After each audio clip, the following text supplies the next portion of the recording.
পূজা শেষ, কিন্তু পূজার রেশ এখনো কাটেনি। পঞ্জিকা মতে মার কৈলাস ফিরে যাওয়ার বিষয়টি নিশ্চিত করেছেন পুরোহিতরা।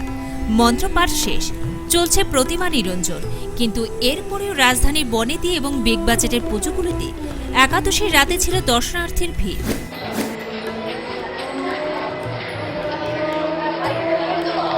দিনগুলিতে নো এন্ট্রির যন্ত্রণায় অনেকেই পুজো দেখতে পারেননি। সঙ্গে ছিল বৃষ্টির যন্ত্রণা। নবমীতে বৃষ্টিতে নাকাল হয়েছেন অনেকেই, ফলে একাদশীর সন্ধ্যায় বৃষ্টি না থাকায় বিভিন্ন বড় পূজা মণ্ডপে ছিল ভিড়।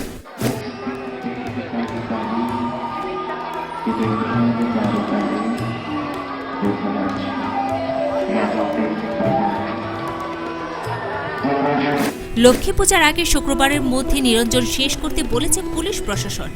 বৃষ্টি না হলে বৃহস্পতিবারও বিভিন্ন মণ্ডপে দর্শনার্থীদের আনাগোনা থাকবে বলে অনুমান। Bureau report, news vanguard.